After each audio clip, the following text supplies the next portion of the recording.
Buenas noches, en esta sesión vamos a continuar trabajando con lo que es, viendo todavía estos conceptos de lo que es la arquitectura cliente-servidor. La sesión anterior ya habíamos explicado cómo está dispuesta o distribuida eh, esta arquitectura. Habíamos visto lo que es el cliente, qué funciones tiene el cliente, el servidor y también las funciones del servidor. Ahí habíamos quedado, ¿no? Entonces habíamos visto todo esto y nos habíamos quedado en ver ya lo que eran las ventajas de este modelo cliente-servidor. ¿Listo? La base está en la noción de servicio, o sea, nosotros tenemos, como ustedes saben, un servidor que va a atender las peticiones de los clientes. O sea, otra vez acá hay una red, no importa qué tipo de red sea, no se olviden que en el servidor está instalado el DBMS, está MySQL, SQL Server, Oracle, etc. Y ya se vuelve servidor, ¿no? Y los clientes tienen aplicaciones, o sea, aplicaciones que nosotros vamos a desarrollar que se van a poder conectar acá. Y esto hace que tenga una buena estructura y sea esa estructura escalable, su escalabilidad sea vertical. Porque aquí podemos armar esta máquina puede ser otro servidor y puede seguir escalando. ¿De acuerdo? Entonces se puede colocar múltiples servidores en ese sentido. ¿De acuerdo? Entonces se puede agregar tanto servidores como también se puede agregar clientes, ¿no? O sea, puedo seguir agregando yo clientes para que se conecten a este servidor, o acá de este servidor puedo pasar a otro servidor y agregar nuevos clientes, y etcétera, etcétera. Tiene una buena escalabilidad. ¿Listo? Eso es lo interesante. Este modelo cliente-servidor tiene una clasificación, porque cuando hablamos del modelo cliente-servidor a nivel general se puede aplicar en distintas áreas, no solamente en lo que es desarrollo de aplicaciones y bases de datos. También se puede trabajar con esta arquitectura con servidores de archivos, ¿no? O sea, un punto central que te gestione todos los archivos de tu empresa, ¿no? Es en función a eso que podría darse también esta arquitectura. La otra es servidores de bases de datos. Esta es la que nosotros estamos apuntando y esta es la que estamos queriendo desarrollar en este curso. ¿Ya? O sea, en este tema estamos apuntando a esto, ¿no? Donde básicamente tenemos ahí instalado un DBMS y creamos las aplicaciones cliente que se van a conectar a ese DBMS, ¿ya? Y obviamente los mensajes para este tipo de arquitectura o clasificación de lo que es el modelo cliente-servidor va a ser a través de código SQL, ¿no? Operaciones CRUD, ¿listo? Insert, updates, delete, etc. ¿Ya? También puede haber otro tipo de servidores que se pueden aplicar en esta arquitectura, que son los servidores de transacciones, los servidores de objetos, los servidores web también siguen esta arquitectura cliente-servidor. Todos deben estar trabajando con PHP, con Apache. En realidad es un servidor web que tiene una arquitectura cliente-servidor, donde en realidad aquí las peticiones son HTTP, ¿no? Entonces hay muchas áreas, digamos, de aplicación de lo que es este modelo cliente-servidor así a nivel general, aunque nosotros lo estamos viendo de manera más específica a lo que es el área de bases de datos para que obviamente con una aplicación que hagamos nos podamos conectar. ¿Listo? Entonces, se puede clasificar también, bueno, esta clasificación era en función al servicio que van a prestar, ¿no? Entonces pueden ser servidores de archivos, de bases de datos, de transacciones, etcétera, ¿no? También se pueden clasificar en función a la distribución de cómo va a estar, a la distribución del peso de la aplicación. Ya hablando esto desde el punto de vista de servidores de bases de datos con aplicaciones cliente. Entonces podemos tener una primera opción que es el cliente pesado y el servidor ligero. O sea, tenemos la aplicación, tenemos la arquitectura cliente-servidor, pero el mayor peso de la performance y digamos lo que es la mayor parte del procesamiento no va a ser el lado del cliente, por eso se dice cliente pesado, ¿ya? O sea, la aplicación corre del lado del cliente y obviamente hace las peticiones a través de SQL pidiendo selects y demás, pero una vez que le llegan a la aplicación cliente es la que va a procesar toda esa información. ¿Listo? O sea, el servidor te devuelve, como dice acá, datos en bruto y tú los procesas. ¿no? Y aquí se dice que el servidor es ligero porque no está procesando mucho, simplemente está devolviendo datos. Luego tenemos el cliente ligero, o sea, lo contrario de esto, cliente ligero, servidor pesado. Es donde la mayor parte del procesamiento va a estar en el servidor, ¿ya? Nosotros acá podemos hacer un select, digamos, imagínense un select ligero, select ID, nombre del, digamos, nombre de la persona, fecha de nacimiento y salario, digamos, ¿no? O sea, podemos seleccionar 3 datitos y nos devuelve el servidor. Y aquí, digamos, en el cliente agarramos esos datos, los recorremos con un ciclo, tenemos la fecha de nacimiento, podemos calcular la edad en años, del salario sacamos sus descuentos y demás cosas, o sea, podemos hacer muchos cálculos, ¿no? Más o menos la idea es esa. Y en este caso, en el cliente ligero y el servidor pesado, el servidor quería ese proceso. Nosotros podemos hacer un select de esa misma persona, su nombre, su fecha de nacimiento, y directamente podemos seleccionar la edad y así para que a través de funciones SQL automáticamente el servidor nos calcule la edad.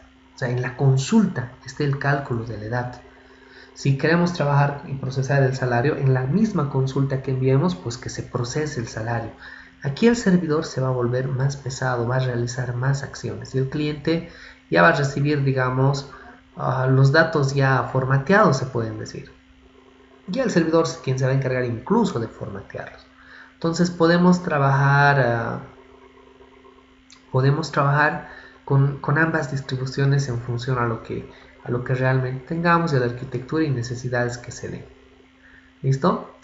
Ahora, habíamos visto nosotros ya que de alguna manera, ¿listo? Dentro de lo que es esta arquitectura cliente-servidor, el cliente se conectaba directamente con el servidor, ¿no? Y eso es lo que habíamos explicado en las anteriores diapositivas, ¿ya? Pero aquí hay un detalle. Miren, el cliente puede ser cualquier aplicación. O sea, el cliente puede ser, digamos, una aplicación móvil hecha, no sé, en Android Studio, hecha en Ionic, etc. El cliente puede ser una aplicación web hecha en PHP, JavaScript, ASP. El cliente eh, uh, puede ser, digamos, una aplicación en Windows Presentation Foundation o algo así. ¿Ya? Ese es el cliente. O sea, miren, hay una variedad de aplicaciones que se tendrían que conectar al servidor. O sea, la idea de esta distribución es que desde cualquier aplicación me pueda conectar al servidor. Pero analicemos desde el lado del servidor, hablando de bases de datos, ¿no? En el servidor, o sea, en el equipo del servidor va a estar instalada la base de datos. Y obviamente ahí, en esta base de datos va a estar corriendo un DBMS. O sea, no se olviden que el DBMS es el software que gestiona o administra esa base de datos, ¿no? Entonces, entre esos softwares tenemos MySQL o MySQL, tal vez le dicen, tenemos Oracle, tenemos SQL Server, o sea, tenemos una gran variedad de software de productos de DBMS. Entonces, aquí hay una variedad de software que gestionan el servidor y de este lado hay una gran variedad de software que también podemos tener en las aplicaciones cliente que se van a querer conectar a estos servidores. ¿Ya? Ahora, el detalle acá es que cada DBMS, cada producto o DBMS que va a gestionar la base de datos maneja su propia estructura, si bien aplican todos SQL, pero maneja su propia estructura de almacenamiento de datos y tienen sus propios tipos de datos. Ya saben lo que son tipos de datos ustedes para bases de datos, ¿no? O sea, tenemos tipos varchar, etcétera, ¿no?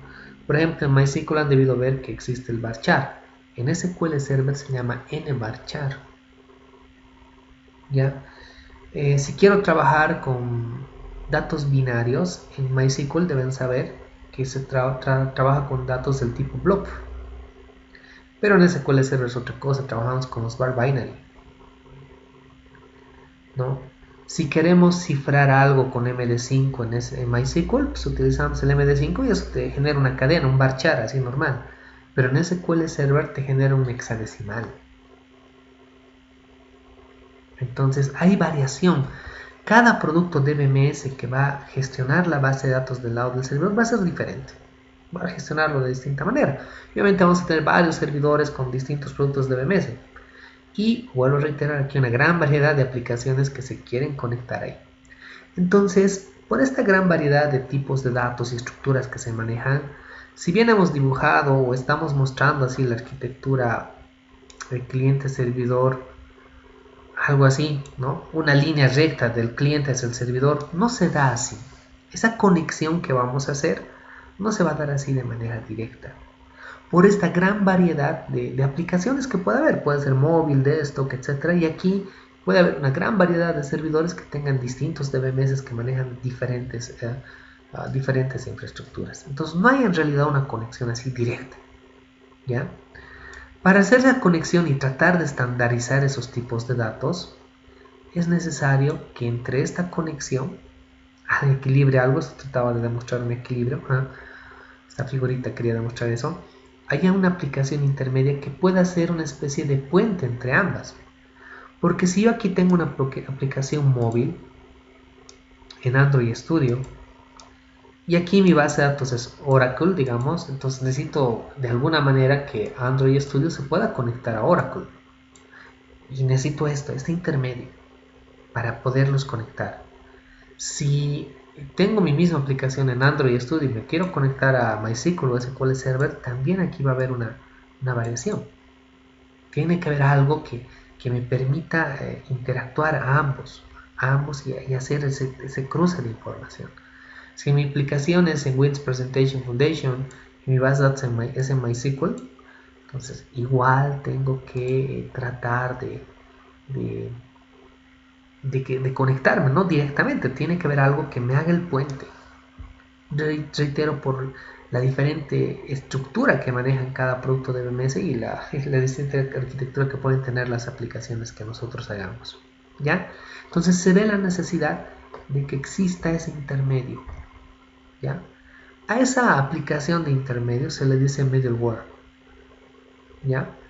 Y básicamente es una definición general, no necesariamente para conectar a aplicaciones con bases de datos, ¿no? Es una definición general middleware, ¿de acuerdo? Que se le da a este software que va a permitir ser el puente, la conectividad entre distintas aplicaciones, ¿ya? Esa es la idea. Cuando estas plataformas son obviamente heterogéneas, o sea, esto es una cosa y esto es otra cosa, pero me puedo conectar a través de un middleware, ¿de acuerdo? Entonces, esta tecnología va a permitir que hagamos esa conexión. ¿Listo? Se le llama esto middleware. Y bueno, este middleware, que va a ser, digamos, el intermedio entre el cliente y el servidor, va a estar en función al tipo de estructura o arquitectura cliente-servidor que nosotros utilicemos.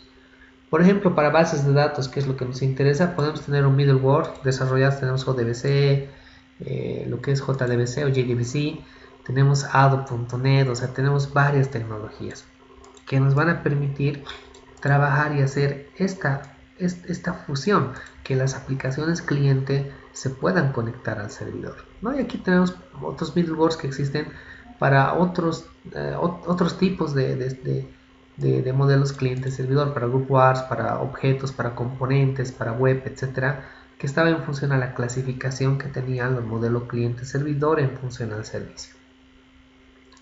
Nosotros nos orientamos a esto, ¿ya?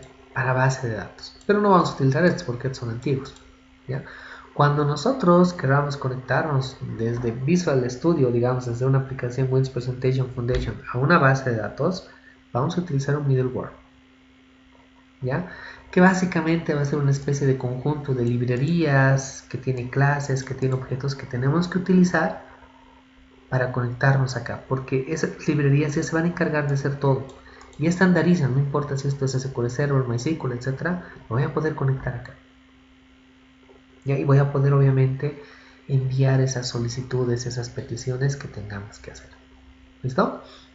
Entonces ese es el concepto de middleware. Entendiendo lo que son los middleware, vamos a ver ahora dos tipos de middleware. O sea, en realidad vamos a trabajar con uno solo, pero vamos a ver la evolución de ese middleware y vamos a entender cómo funciona. ¿ya? Para que a partir de ello podamos empezar a programar y podamos empezar a tener aplicaciones que se puedan conectar a bases de datos. ¿Listo? Entonces, ya en la parte 2, por si acaso todo este contenido está en el texto dosificado de la asignatura, lo tienen ustedes, está en la parte de recursos, ¿no? Entonces, vamos a ver primero un middleware que es el modelo de objetos ADO, ¿ya? Este modelo de objetos ADO no lo vamos a aplicar, lo vamos a pasar rápido, pero lo único que vamos a tomar énfasis acá es que esto es la base de lo que después ha evolucionado, que se llama ADO.NET. O sea, esto lo vamos a pasar rápido, ¿ya? Entonces, ADO es un middleware, ¿de acuerdo? Aquí está el acrónimo de ADO, y lo que va a permitir es ser un middleware, así como este de acá. Así sería ADO, lo que permitiera es hacer esto, la conexión entre una aplicación cliente con el servidor, básicamente, ¿ya? Y obviamente ha sido una evolución de otro modelo que se llamaba DAO, ¿ya? Que no lo vamos a ver, ¿ya? Y en realidad permite hacer esa conexión de datos, ¿de acuerdo? No vamos a entrar mucho a detalle, pero sí permitía, miren, conectarse a lo que era bases de datos como Access, SQL Server, Oracle y MySQL. O sea, se podía conectar ya. Podíamos hacer las aplicaciones cliente y obviamente a través de ADO ya nos podíamos conectar al servidor. ¿De acuerdo? Entonces, el detalle o cómo funcionaba ADO su estructura era a través de algo que llamaban record set. Es como tener una matriz o un registro, así una tabla, ya donde cuando hacíamos más o menos un select, entonces cargábamos los resultados ahí y de ahí recién descargábamos a la interfaz, funcionaba así, ¿de acuerdo? ¿Ya? Entonces era como una tablita que le llamaban ahí record set y funcionaba con ese detalle, ¿ya? Era lo más interesante, ¿no? O ADO, ¿ya? Solo que ha habido algunos inconvenientes, ¿no? Solo se podía gestionar una tabla o un conjunto de datos a la vez. O sea, podías hacer un select de algo, sí, y ese select lo podías gestionar, pero no podías trabajar con toda la base de datos al mismo tiempo. Y en algunas ocasiones y operaciones necesito estar agarrando y trabajando con diferentes tablas, ¿ya? No era compatible con XML, o sea, simplemente era un record set y bueno, para hacer transmisión de datos a través de archivos JSON o XML pues no nos servía, había que armarlos desde cero, ¿ya? Entonces, y otro detalle que tenía es que ese record set trabajaba, digamos, con arquitecturas de una conexión constante, o sea, una vez que te conectabas, esa conexión se mantenía latente, el record set funcionaba así. Y esto ha hecho que en algunos casos, en cierta forma, los servidores se lleguen a saturar, ¿no? Porque tenían conexiones permanentemente activas. Esto ha sido algo así. Pero lo pasamos así rápido porque lo que nos interesa realmente es ver ADO.NET. Eso es lo que nos interesa. ¿Ya? Este es el middleware, se puede decir, que vamos a utilizar nosotros. Ya es una evolución de ADO, pero ha sido desarrollado por la Microsoft. ¿Ya? O sea, es un middleware. Nos va a permitir que desde cualquier aplicación que realicemos en la plataforma .NET nos podamos conectar a diferentes bases de datos. Aplicaciones, cuando hablo de la plataforma .NET, pues hablo de crear no solamente aplicaciones en Windows Presentation Foundation o consola o no sé, o Windows Forms, digamos, sino podemos también a través de la plataforma .NET crear aplicaciones web, ¿no? Y si creo aplicaciones web, pues no tengo que aprender otra cosa más que ADO.NET para conectarme a bases de datos. Puedo crear aplicaciones móviles, pues igual.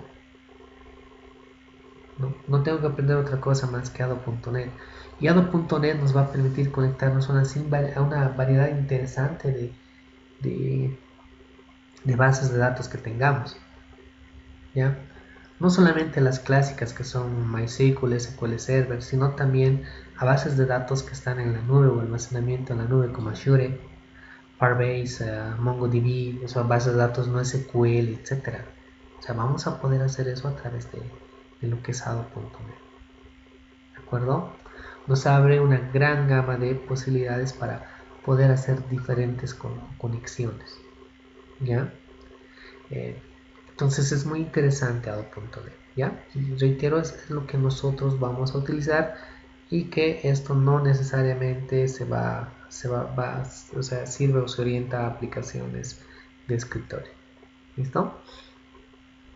Entonces, ADO.NET es una evolución de ADO, pero ha sido ya creado por Microsoft para toda su plataforma .NET, ¿ya? Y cuando hablemos de ADO.NET, tenemos que entender que es una especie de librería, una DLL, ¿ya? Donde va a haber clases. Ya saben lo que son clases, ¿no? O sea, hemos creado clases, objetos, hemos llevado, ¿no? Va a haber así clases, hartas clases, pero no solo clases, también va a haber interfaces. Saben ya el concepto de interfaz. Y esas clases, esas interfaces ya tienen métodos, ya están programados para permitirnos hacer ya una conectividad más sencilla a datos.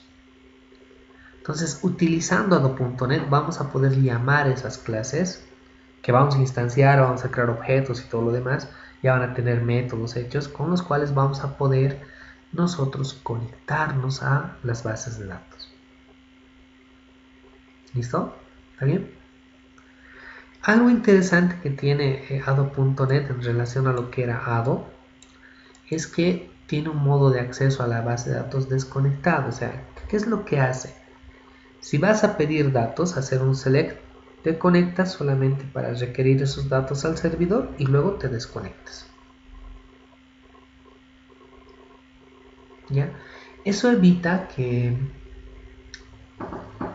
hay una conexión latente y que el servidor sin motivo, digamos, esté asignando un espacio de memoria para esa conexión. ¿Listo? Y es precisamente lo que nos dice acá, ¿no? A través de ADO.NET solo se está conectado al servidor el tiempo estrictamente necesario para realizar la carga de los datos en el dataset. Este es el elemento principal que tiene ADO.NET. La evolución en relación a ADO era porque ADO tenía record set y el record set era una conexión activa siempre. El dataset no. Aquí se le han llamado dataset y no tiene una conexión permanente. Y lo interesante es que este dataset, por si acaso, tiene una estructura XML. O sea, cuestión de que si nosotros queremos hacer transferencia entre diferentes aplicaciones, crear web services o transferencia de datos, pues ya lo podemos hacer en este formato estándar que es el XML. ¿Ya? Ahora, el acceso a datos que vamos a tener, obviamente a través de ADO.NET, no va a depender de conexiones continuamente activas, como dijimos, ¿de acuerdo? Y lo que les decía, solamente las aplicaciones se van a conectar para extraer los datos, actualizarlos o crearlos, algo así, pero y después se van a desconectar. ¿Listo? Entonces esto hace que el servidor, como les dije, no se sature y va a hacer que más usuarios puedan ingresar al servicio y no sea inestable nuestro sistema. ¿Listo? Esta es la estructura de un dataset. ¿Ya? Esta es la estructura de un dataset. ¿Ya? Luego lo vamos a entender mejor. ¿Ya? Pero lo interesante es que con un dataset podemos referenciar a toda una base de datos. No solamente una tabla, como lo trabajaba su predecesor que era ADO. ¿Listo? Entonces, toda la interacción que hagamos con la base de datos va a ser a través de órdenes que van a estar en consultas SQL. ¿Ya? Podemos hacer con consultas SQL o podemos trabajar directamente con procedimientos almacenados. ¿Ya? Y los datos que nosotros capturemos, si digamos hacemos un select, se van a guardar en esta estructura que se llama dataset. ¿Ya? Lo interesante es que estos datasets son independientes de los orígenes de datos, o sea, voy a poder llenar el dataset con datos de, no sé, de Oracle, de SQL Server, de MySQL, etc. Ya vamos a poder hacer eso, porque nos permite esa tecnología precisamente podernos conectar a una gran variedad de bases de datos. ¿No? O sea, un archivo XML es más o menos así, ¿no? Entonces, el formato de transferencia de datos cuando utilizamos Ado.net con un dataset es a través de XML y no es binario. En Ado era binario, ¿no? Entonces era más complicado. Aquí es a través de datos XML. Entonces eso hace también que si queremos enviar datos entre sistemas distribuidos tranquilamente los vamos a poder hacer. ¿Listo? Ahora, el hecho de que tenga conexiones no permanentes no implica que el rato que nosotros queramos podamos restablecer la conexión y volverla a activar para, obviamente, que nosotros podamos actualizar los datos. Ahí hablamos de la capacidad de refresh o refresco que tienen nuestros sistemas. ¿Listo? Si nosotros queremos utilizar ese conjunto de librerías de Ado.net en nuestras aplicaciones en Visual Studio, tenemos que tener este namespace declarado. O sea, en los using que tenemos en nuestras clases, en los lugares, tenemos que tener el using del system.data. ¿Ya? Cuando hacemos using del system.data, nos estamos refiriendo a todos los componentes con los que trabaja Ado.net. ¿Listo? Simplemente agregando ese using system.data ya tenemos acceso a toda la gama de clases que nos proporciona Ado.net. ¿Listo? Ojo, esto es muy importante. Estos componentes los vamos a explicar en el siguiente video porque es larguito, esto sí nos va a tomar bastante tiempo explicarlo y también dibujarlo, o sea, vamos a hacer algunas cositas acá también para que se pueda entender mejor esto, ¿ya? Entonces vamos a quedar acá en lo que son estos componentes y este using que deberíamos utilizar en los namespace que declaramos en nuestras clases en Visual Studio. Y en la siguiente sesión vamos a explicar lo que son los componentes propiamente dichos, ¿ya? Entonces quedamos acá. Para que no sea muy largo también el video, lo vamos a pausar y a detener.